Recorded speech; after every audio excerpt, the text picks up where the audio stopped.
Hey there, it's Rusty Nelson, your college art professor, and we're talking watercolor today. It is week 14 up at the university with the students, my 20-year-olds that I've been teaching. We're definitely in the panic mode of the semester, and I think week 15, right after Thanksgiving, that is going to be the last stage of the student creative work process.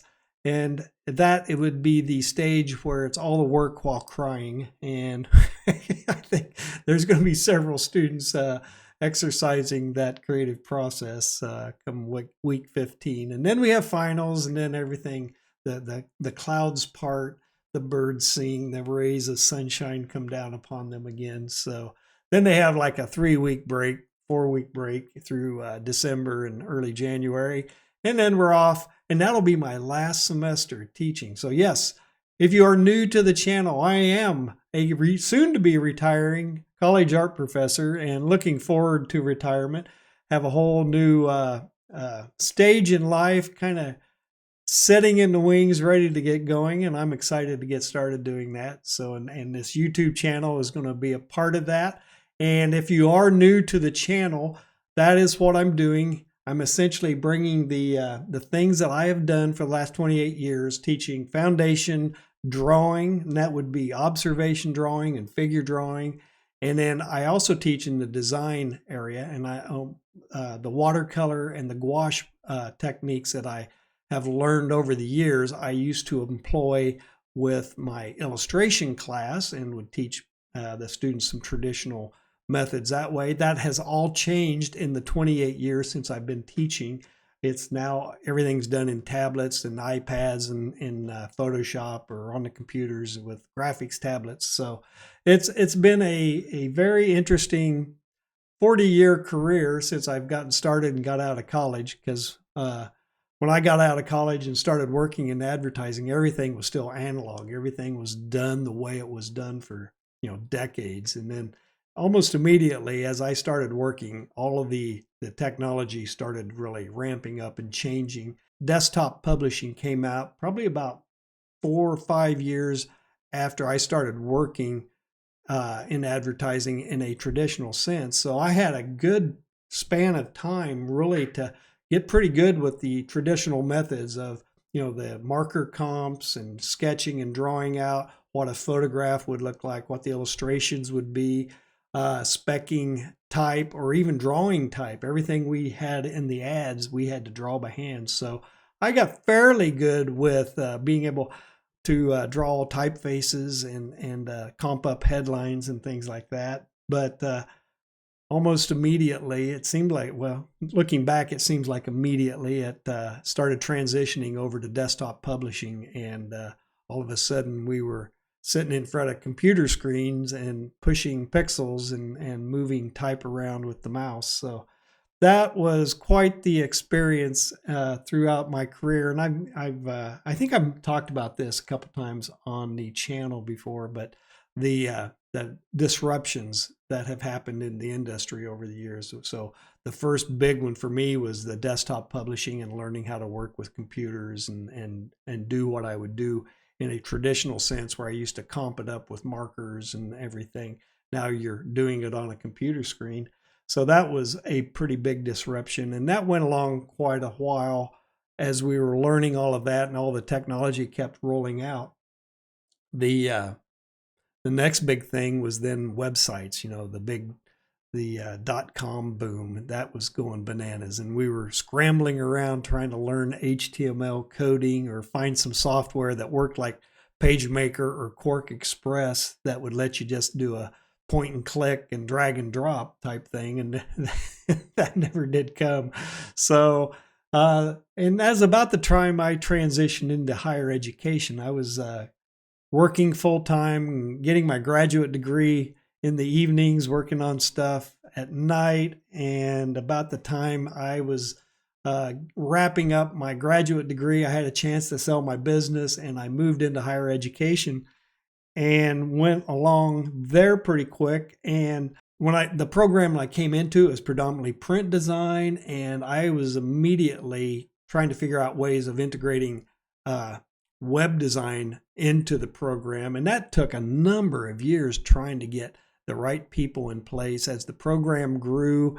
And I was hiring people to get the right person with the skills, the experience with HTML into the program. Finally got that nailed down, and all of a sudden, then the cell phones and tablets came out, and that was a big disruption. And then everything went from a static design into interactive design. So that was a nice disruption too. Back to the drawing board with the HTML and learning CSS and more coding and program. And I hate it. Oh, I hate coding. Just drives me nuts. I think that's just so much of my traditional analog thing. If you got to be able to just sketch it up and draw it, and I just never did. My brain never did work analytically enough to really embrace coding. And then lastly, and this was within the last, and I've talked about this in the past too, where in the last few years, and I think we jumped on this a little faster than we did trying to get the coding integrated into the program, but integrating and working more with social media, video editing, audio, so all the other aspects of video production that comes into play: editing, audio engineering, sound effects, voiceovers, being on camera, talking. So there's been a whole host of things we've been learning for the last probably in the last 5 years for this kind of stuff, which led me into doing this channel on YouTube, where hopefully bringing my educational experience into things I teach my 20-year-olds and bringing them to the people I really want to hit are the soon-to-be retirees and the retired people out there looking for something to do. And I think this is a great activity, a great hobby, something maybe it could wind up being your third or fourth career, depending upon your work history and stuff. So that's where I'm at. That's what I'm here. And if you're here watching this, hopefully you want to learn how to do this, no matter what age you are, even though I am kind of focused on the boomers, all of us old guys out here needing something to do. And if you're new and you're young, maybe you're mid-career and you're thinking ahead, you're thinking into the future that you might want to do this as well, and you're just getting a head start on it. Good for you. You're being proactive and ready to move into that new role that will happen. It always happens sooner or later if you're lucky, so good. Hey, let's see here. I had some pretty good comments this week. I definitely have, well, with my sunflower, I posted a big long sunflower. I think it was right around an hour long, and I had to paint that damn sunflower I think 3 times before I got one that turned out. So my previous flowers were not nearly as freaking florals. They were not nearly as a pain in the butt as this sunflower was. So I finally had to kind of shake my head and just kind of think differently about how I was going to approach this, and finally got one that turned out. But it was an hour long, so it's slow TV. I was pretty happy with it after all the struggles that I had to get that one tutorial out there. And I've been shooting and trying to get some figure drawing things prepped. Actually, I just shot for my observational class. I do like a week or two section in my observation drawing class, and this is an online class as well, so that compounds the problems a little bit. But I just shot a tutorial today starting with Loomis heads, and it turned out just about as well as that big Loomis video I had pop off about a little over a year ago. Every time I do a demo on Loomis, those faces, those heads, they are some of the ugliest damn people you would ever want to imagine, which also leads to a lot of comments from viewers when they're looking at it and pointing out the obvious weaknesses of Loomis, especially if that's what you're just solely relying on is the Loomis method to draw a person. It's going to be a pretty generic and butt ugly person in the sketch on top of the methods. So I think that's one of the things I'm going to do. I'm going to do a faster, quick tutorial on applied Loomis coming up this coming week or so.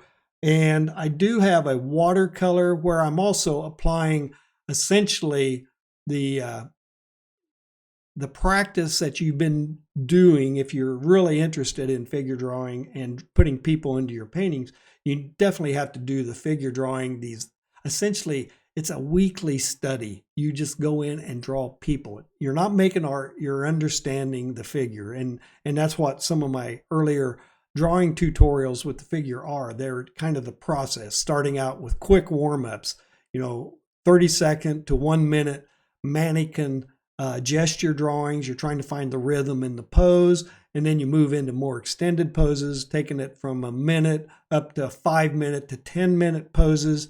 And you're just forcing yourself to work quicker and make good decisions and practice those decisions, right? And getting them into position, practice and warm up and gain confidence in your mark making. That's the whole point of doing this, like on a Monday, Wednesday, Friday schedule. If you can just sit down for an hour, hour and a half and do nothing but figure drawing, get out there, go to lineofaction.com or go into Pinterest and create a board full of figures.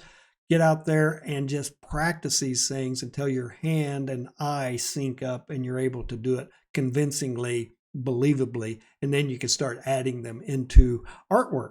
So, and that's what I'm hopefully going to get done this week as well, as a nice little watercolor of a character. I'm pretty sure it's a recreation photo of some historic character in antiquated clothes, and that kind of harkens back to what I was doing in my graduate studies, was working with antique photos and having people in various vintage outfits and things. So that's kind of fun. I like painting historic looking scenes with people in them. So even though I've been focusing on landscapes and architecture and still life and things like that with my channel and the work I was doing before I started my channel, I was really trying to figure out watercolor as a means to broaden my subject matter base out a little more. So, and it worked. Once I understand how to paint a decent looking landscape, boy, the options really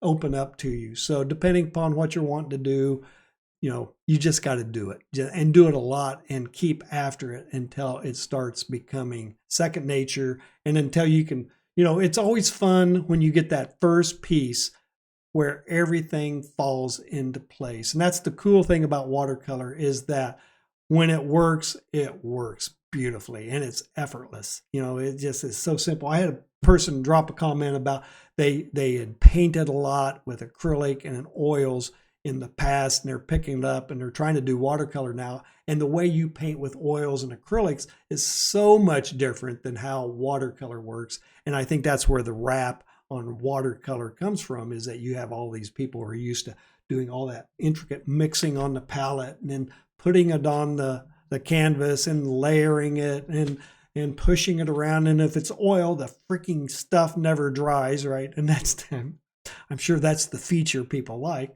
Or with acrylic, you can paint with it just like the oils and layer and do all that, but the stinking stuff dries so quick, and once it dries, it's permanent. Which is why I really appreciated switching over to gouache and finding wet media, about 35 years ago, and starting to work with an opaque watercolor, which then led me to the transparent watercolors. So if you do like what content I'm doing out there, give me a like and a subscribe and share this out to somebody else. You might want a watercolor buddy or a drawing buddy that you can kind of start this journey and proceed into the future with as your skills develop. It's always fun to have that person going along with you as you go.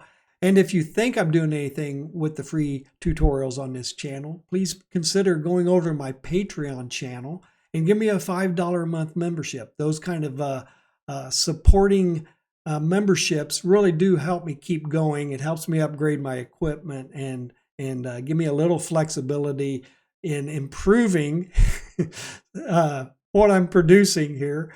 And I do have 2 digital products out on Gumroad if you're interested in a 15-week experience like you would have in one of my college classes. I have a calendar of projects that you can download, and also like a 15-week syllabus. It's a multiple page syllabus with the assignments, the videos to watch, the assignments, and kind of the goals and objectives of each one of those things. So yeah, get out there, support me that way, or just simply watch the videos. I'm happy with that too. I love seeing you guys get something out of what I'm doing and what I'm showing, and hopefully in 2026 I'll get even better, and hopefully get some videos that more people want to watch. So hey, I want to thank everybody today for tuning in, and I'll see you next week talking watercolor.